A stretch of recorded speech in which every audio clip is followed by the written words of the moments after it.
esse bloco aqui de versículos,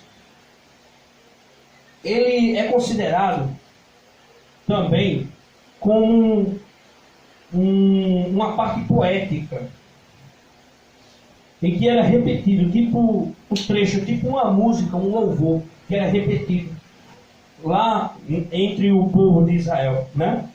E Paulo relembra aqui aos Tessalonicenses essa tríplice atitude que deve ser praticada pelos cristãos. O apóstolo Paulo aqui recomenda 3 coisas. Quais são as 3 coisas? Regozijai-vos sempre, orai sem cessar, e em tudo dais graças. Então, são 3 princípios básicos que entram na questão da gratidão, do reconhecimento e também da adoração ao nosso Deus. Porque eu estava lendo um outro comentário que quando as pessoas não praticavam, não davam graças ao Criador, aí a gente vai lembrar lá de Romanos 1, é como se nós deixássemos de adorar ao Senhor. Porque lá em Romanos diz que eles deixaram de adorar a Deus, o Criador, para adorar a criatura. E esse princípio aqui de regozijar-se sempre, de orar e de em tudo dar graças, ou em tudo agradecer, seria um tipo de reconhecer a bondade, de adorar ao Deus, adorar o Criador e não a criatura. Então essa é uma primeira informação que eu queria passar para os irmãos, contextualizando biblicamente. Agora, eu gostaria de fazer outro contexto. Porque esse texto aqui, essa carta do apóstolo Paulo, foi escrita para os Tessalonicenses.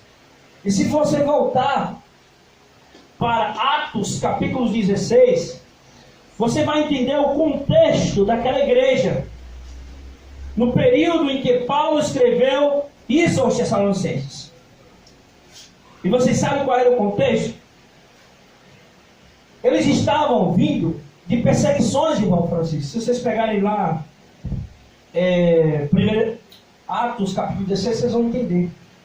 Porque nesse período havia alguns judeus que estavam perseguindo os cristãos.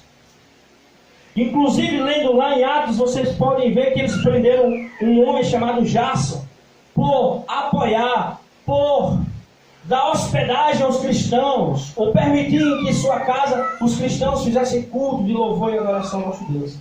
Porque os primeiros cristãos, eles não tinham templos, eles eram uma religião tipo clandestina, eles tinham que se reunir nas casas, eles se reuniam em todos os lugares, porque eles não podiam ter um templo oficial.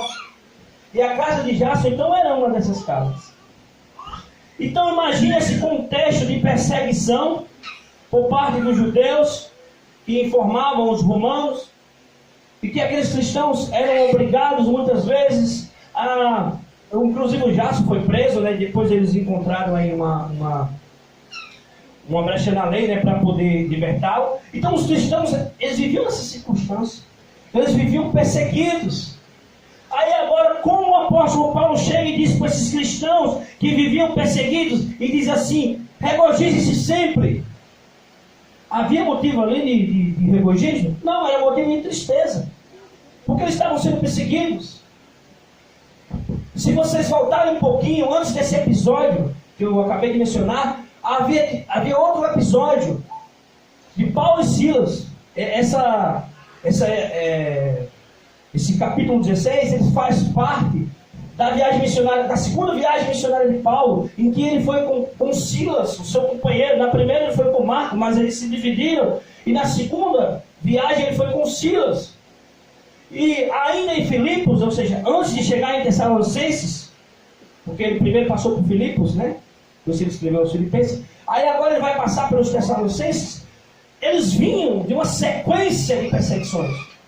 O capítulo 16, logo no início, mostra Paulo preso, porque estava fazendo lá, pregando Cristo e mostrando os erros de pessoas que viviam com adivinhações, com curas.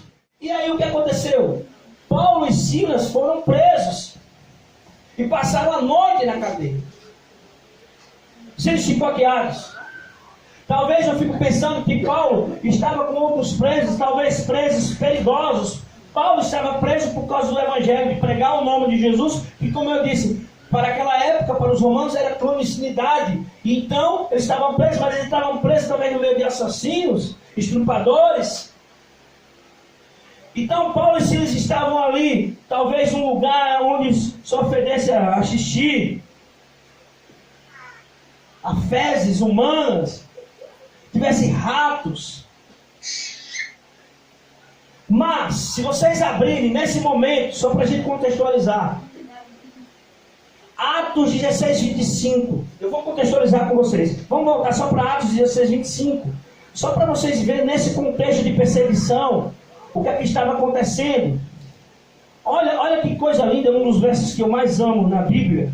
Olha o que diz: por volta da meia-noite, Paulo e Silas oravam e cantavam louvores a Deus, e os demais companheiros de prisão escutavam. Tinham sido chicoteados, tinham sido injuriados, estavam vivendo momentos terríveis de sua vida, e mesmo assim, o texto aqui de Atos 16, 25 diz que eles oravam e cantavam louvores a Deus. Então Paulo poderia chegar para os Tessalonicenses e dizer assim: Tessalonicenses, regozijem-se sempre, ore sem cessar, e tudo de graça. E alguém poderia chegar para Paulo e dizer: é muito fácil, não é você que está vivendo o problema, sou eu. É muito fácil a pessoa pedir para eu orar quando eu estou vivendo um momento de angústia, um momento de tristeza. Se nem conseguir orar, eu oro. É muito fácil pedir para eu ficar alegre no momento que eu estou triste. Como? Isso é impossível. Como eu vou dar graças a Deus no momento que eu estou passando por dificuldade, no momento que a minha geladeira está vazia, no momento que eu perdi um familiar, talvez pela Covid-19, como eu conheci a diretora da escola, como eu já falei aqui em outro momento. Como eu vou dar graças a Deus? Como eu vou ficar alegre? É muito fácil falar. Eu já ouvi muitas pessoas dizer: olha, é muito fácil você tentar, a gente até falou ontem na escola bíblica, tentar acalentar, acalmar o coração de um enlutado, de alguém uma pessoa que perdeu outra pessoa. É muito fácil, porque não é ele não está no meu lugar. Então eu fico pensando que esses cristãos de Tessalônica poderiam em um certo momento questionar e dizer: como, Paulo, você passou por isso? Aí agora nós vimos o quê? Antes dele chegar em Tessalônica, em Tessalonicenses, o que é que ele fez? Tinha sido preso, torturado, chicoteado. E o que é que Paulo fazia? Orava e cantava louvores a Deus. Orava sem cessar, como ele tinha dito para os Tessalonicenses. Ele dava graças a Deus, louvando ao Senhor e regozijando-se, porque os presos escutavam. Eu fico imaginando aqueles presos confusos, dizendo: como isso pode acontecer? Esses homens estão presos, esses homens foram chicoteados e estão louvando a Deus. Eu fico imaginando o carcereiro ali vigiando. Eu não entendo. Que perspectiva boa. Mas aí eu vou trazer para nós hoje. Agora eu vou fazer a aplicação. E hoje? Eu sei que não é fácil. Em meio às perseguições, você dá graças a Deus e estar sempre alegre.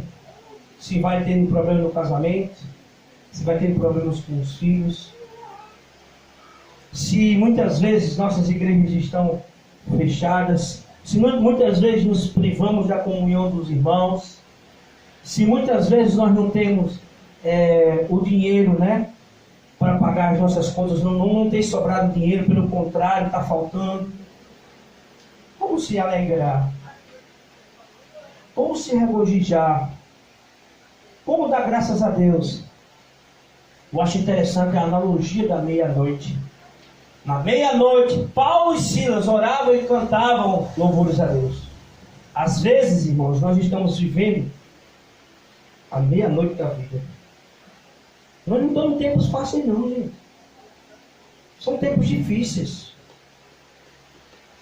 Tempos em que, como eu já disse, muitas igrejas foram fechadas, comércios fechados, pessoas perderam emprego, empresas fecharam. Tempos difíceis porque demorou para chegar a vacina, a política, a politicagem atrapalhou. E aí acontece que quando se inventa uma vacina, já surge uma nova vertente da doença, estão dizendo que já tem outra. E aí a gente só pensa o quê? Estamos no fim do tempo. E aí muitas passam a se questionar, onde está Deus? Como agradecer uma situação dessa? Como louvar a Deus? Como orar? Como regozijar-se sempre? E eu achei interessante um outro comentário que eu vi, estudando para fazer essa mensagem, que dizia assim: nós não podemos orar agradecer a Deus por tudo. Nós cantamos, né? Graças dou. Nós não podemos agradecer a Deus por tudo, mas podemos agradecer a Deus em tudo. Amém? Vocês entenderam o que eu quis dizer? Por tudo não, porque tem coisas que são desgraças, foram doenças. Mas e mesmo essas circunstâncias, te louvarei. Não importam as circunstâncias. E meio a tudo isso, eu posso ter um coração grato. Era como estava acontecendo com Paulo, que na meia-noite, preso, chicoteado, mesmo naquela circunstância, ele orava e cantava louvores a Deus. Amém? Então é muito fácil cantar louvores a Deus quando os pássaros estão louvando, quando tudo está em claro, quando os amigos estão com você no templo louvando, mas quando está no silêncio, na meia-noite da vida, como estava o apóstolo Paulo, será que é fácil? Será que é fácil louvar o nosso Deus como Paulo e Silas fizeram, ser grato, adorar o Senhor?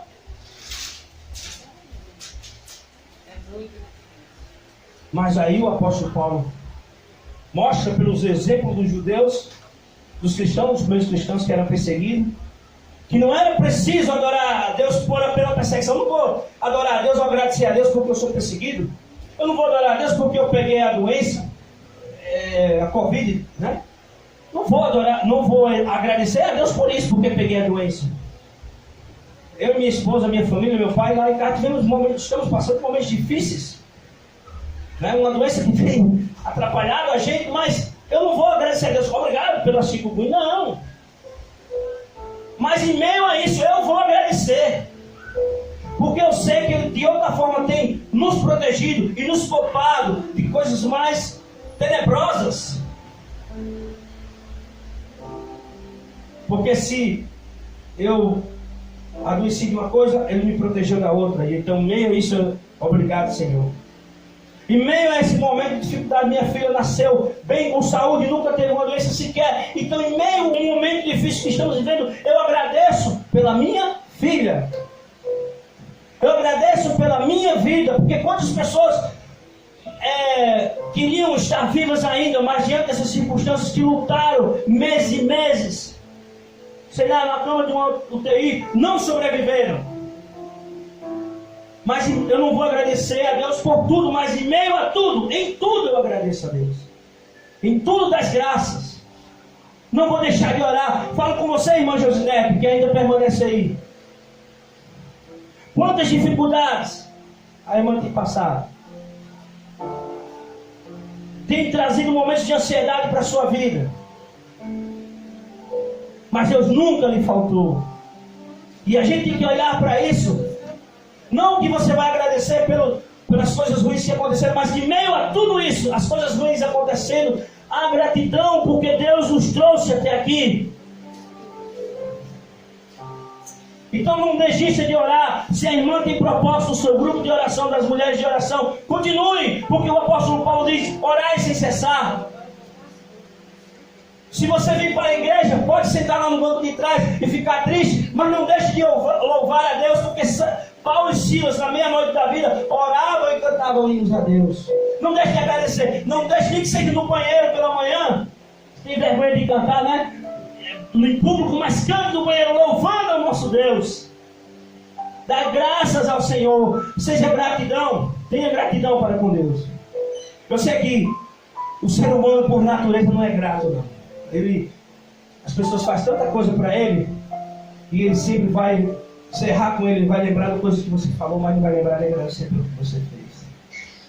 É da nossa natureza, e com Deus não é diferente.